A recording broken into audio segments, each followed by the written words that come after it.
Տիկին Պետրոսյան, անցած հանդիպմանը դուք ակնկալիք չունեիք եւ բացասական էր, հա, ձեր սպասումը։ Այսօր հանդիպել եք կառավարությունում, այն ինչը որ ակնկալել էիք, այն ինչը որ սպասում էիք, արդարացվեց։ Նորից բարև ձեզ։ Այսօր ճիշտ ասած ես եկել եմ հանդիպման որոշակի դրական ակնկալիքներով, չգիտեմ ինչու, որոշակի բաներ կային։ Նախ ասեմ, երեք մեր այս հանդիպումը կազմակերպած մարդկանց օպերատիվ աշխատանքը, դա Կոտայքի մարզի ոստիկանապետն էր եւ կարծեմ հանրապետության փոխոստիկանապետը, երբ նրանք անմիջապես հարցը կարգավորեցին եւ ասացին վաղը ժամը 3-ին կարող եք հանդիպել վարչապետի աշխատակազմի պաշտոնյաների հետ, ես մտածեցի, որ իրենք ճիշտ աշխատեցին եւ չգիտեմ ձեզանից մարդ կար այնտեղ թե ոչ, 3 ես կանգնած պաշտպանության նախկին պաշտպանության նախարարությունից փոքր-ինչ ներքև, որտեղ վերջանում է կանաչապատ այդ տարածքը, ասացի, որ սա GPS քարտեզով Երևանի տարածք է։ Եվ ես կանգնած եմ Երևանում եւ դիմում եմ Երևանի քաղաքապետին, որպեսզի ապահովի իմ ազատ տեղաշարժի իրավունքը, ես ուզում եմ գնալ Երևանից Երևան, թող բարեհաճեն ապահովել։ Այսօր իմ պահանջը կատարվել է եւ ես ինձ, եթե չասեմ լիովին, բավարարված եմ զգում։ Ասացին, հա,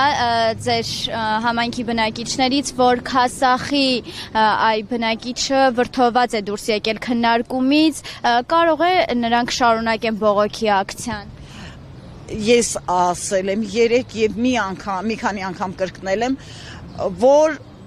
իշխանությունը, ղեկավարները մեր պարտավոր են ապահովելու քաղաքացու ազատ տեղաշարժի իրավունքը եւ 3 Երևան աշտարակ խճուղուն կանգնած ես ասել եմ այսօր սահմանափակում են իմ տեղաշարժի իրավունքը, ես էլ կանգնել եմ այստեղ, որպեսզի սահմանափակեմ մյուսների տեղաշարժի իրավունքը, այնպես որ քասախցիները լիովին իրավունք ունեն իրենց իրավունքները պաշտպանելու եւ հարգում են նրան, ով պատրաստ է պայքարի, ով չի հանձնվում, իսկ եթե մարդ չի հանձնվել, ուրեմն դեռ պարտված չէ։ Միանաք նրանց ակցիային։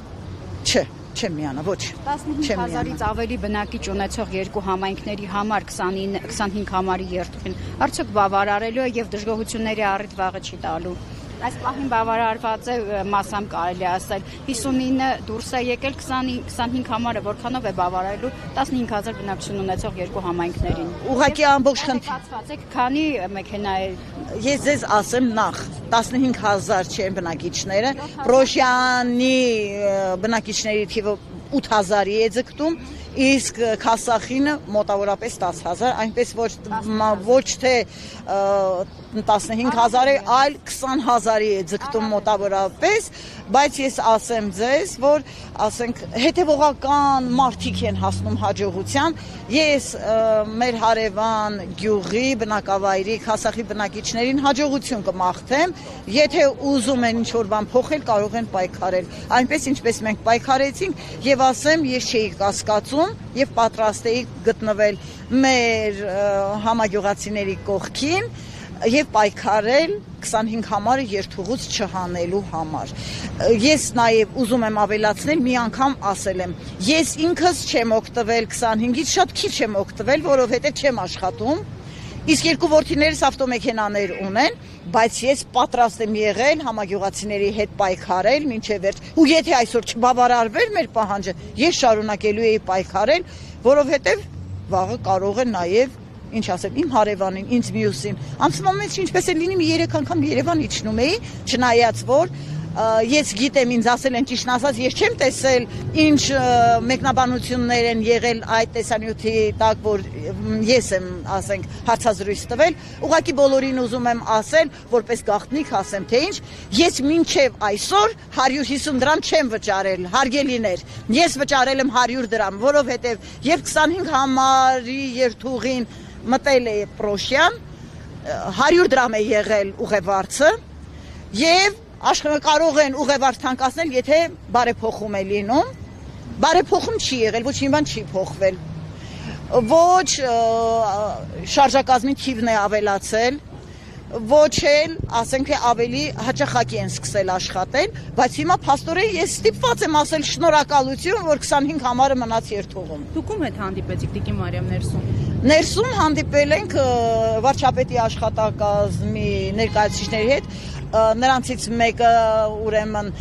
տարածքային կառավարման եւ ենթակառուցվածքների նախարարության տրանսպորտի վարչության պետն էր, մյուսը Երևան քաղաքի, Երևան տրանսի ոնց որ Երևան քաղաքի տրանսպորտի վարչության պետն էր, կարծեմ թե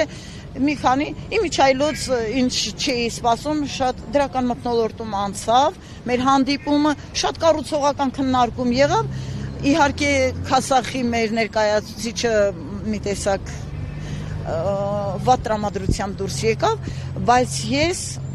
չի մտածում, որ այդքան դրական մթնոլորտում քննարկում Նախորդ անգամ ովքեր են եղել հանդիպանը։ Նախորդ անգամ այդ ներկայացուցիչներն այստեղ էին։ Նախորդ անգամ Քասախից կարծեմ մի 5 ներկայացուցիչ էին։ Նկատի ունեմ կառավարության եղել է փոխնախարար Սիմոնյանը, տարածքային կառավարման եւ ենթակառուցվածքների փոխնախարար Սիմոնյանը եւ եղել է տրանսպորտի վարչության պետը, որ այսօր էլ էր ներկա։ Անցյալ անգամ ինչ է այնպես չէի կասել, որ այս անգամ ընդառաջեցին։ Ուղղակի ինձ թվում է իրենք հասկացան եւ երեկվա հանրահավաքից, բողոքի ակցիայից եւ մեր հանդիպումից, որ մենք նահանջող տեսակ չենք եւ կարող է մինչեւ վերջ գնանք եւ ասում են ժողովրդական իշխանություն ենք, երևի մտածեցին ժողովրդի ձայնը պիտի լսեն։ Տիկին Մարիամ, դուք ձեր հարցը լուծված համարենք, հա, իսկ Քասախի բնակիչների կողքին ինչու չեք ուզում կանգնել, չէ՞ որ դուք էլ էիք օրեր առաջ այդ խնդրով, այսպես ասած, տառապում։ Մի քիչ դժվար հարց տվեցիք, քասախցիները եթե իրենց իրավունքի համար պայքարեն, քասախցիները եթե ուզեն, իրենց ուժն էլ կբավարարի, եւ քասախցիները մենք 25 համարն ունենք, մեզ բավարարում է 25 համարը, 25 քասախի բնակիչները թող կոչ անեն Երևանից Քասախ գնացողներին, որ միանան իրենց։ Ես երեք կոչ արել եմ, էլի որ մեր ակցիային միանան բոլոր նրանք, ովքեր վաղը կարող են նույն խնդրի առջև կանգնեն։ Հիմա մեր խնդիրը ես լուծված եմ համարում, մտածում եմ, չպետք է միանամ։ Եթերում էի 15-ից ավելի քաղաքացի էր մասնակցում, դեպի փոխնախարարների հետ, մեկ նախարար չէր, մի քանի փոխնախարար էին։ Չէ, մի փոխնախարար, վարչության պետ։ Քաղաքացիները հայտարարեցին, որ մեկ չէ, մի քանի փոխնախարար են տեղ եղել, նաև վարչության պետը։ Այսօր ինչու եք թվականակով այսքան քիչ, ինչու չեն եկել քաղաքացիները։ Ճիշտն ասած, մենք եկել էինք որ բարձրաձայն, հա։ Հա մենք ճիշտ ասած պայմանավորվել էինք, որ պիտի գանք 4 հոգով, ուղղակի, չգիտեմ, Քասախի բնակիչները ես չեմ հասկանում, Քասախի համայնքի ղեկավարը եւ իրենց խնդիրն է, էլի Քասախի համայնքի ղեկավարի եւ ավականու անդամների միջեւ ոնց որ կարծես թե կամ գոնե ինձ թված որոշակի խնդիր կա,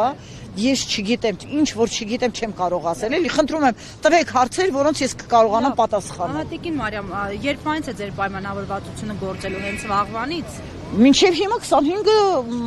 աշխատում է, չի ընդհատվել, ուղղակի վաղը ավելի կարճ կլինի երթուղին, չի մտնի Պրոշյան գյուղի մեջ, այլ շրջադարձ կանի, կամ պաշտպանության նախարարության մոտից ինչ որ մենք պահանջում էինք, կամ լավագույն դեպքում կգա շրջադարձ կանի մեր առաջին մուտքի մոտից կթեքվի կանգարկանի ու կգա Երևան։ Մարիամ, այնուամենայնիվ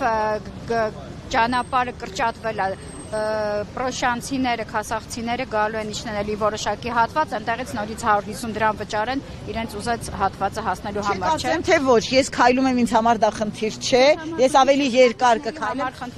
277 ովքեր քայլել չեն ուզի եւ ունեն ֆինանսական հնարավորություն, կարող են օգտվել 277-ից։ Երկրորդ երթուղին անհրաժեշտությունը անպայման լինելու է, չէ՞։ Եղավ երկու երթուղի։ Չէ, նկատի ունեմ A կետից B կետ գալիս էին, հասնում էին առաջ, չգիտեմ, ուր հիմա ավելի կարճացված է։ Ես հիմա ասում եմ, ես պրոշյանցիներին խոստացել եմ, դիմել եմ քաղաքացիներին, Երևանի քաղաքապետարանին եւ բոլորին ասելով, որ ապահովեն Երևան տեղափոխվելու իրավունքը մեր, տեղաշարժվելու։ Հիմա բավարարված եմ ինձ զգում։